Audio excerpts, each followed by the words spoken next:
I showed up to my friend's funeral with super intense eye makeup.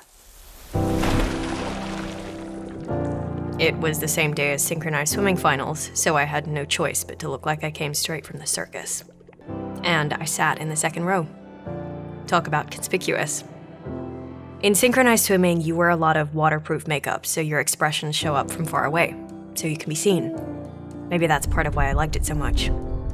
I didn't feel seen in many other areas of my life. I was a homeschooled kid whose parents had recently divorced, and everyone in my family went off to deal with it in their own way. I spent a lot of time feeling pretty isolated. Swimming was a way for me to escape from that feeling, to let it wash away for a while. But swimming itself wasn't enough.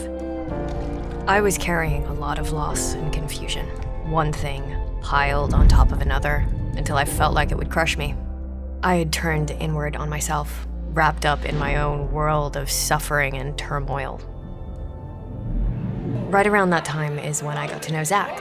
When I first met him, he was just the kid in our class that we'd been praying for because he had cancer. We weren't that close, but for some reason, he just made me feel seen.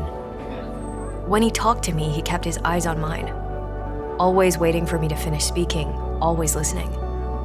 I was amazed that this boy who was dying, who was suffering so much pain, took the very limited time he had to truly see me and listen to me, even though he had so many other closer friends. One time, I sat behind him in adoration, and he just knelt down in front of the Eucharist with his arms out. He was in the middle of chemotherapy, probably weak and tired, but he still managed to stay like that for a whole hour. When our youth group leader asked why we liked adoration so much, Zach said that Jesus doesn't turn away when you're suffering.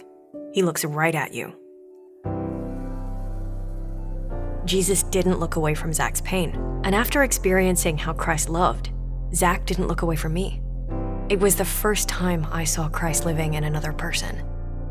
And now, whenever I'm suffering, I realize how intently Jesus looks at me. He sees how broken I am, all the craziness and chaos of my life, and he doesn't look away. That day, I went to Zach's funeral. I still carried a lot of turmoil, a lot of chaos and suffering that disturbed my heart. But as I've gotten older, I've learned that suffering doesn't have to mean turmoil and chaos.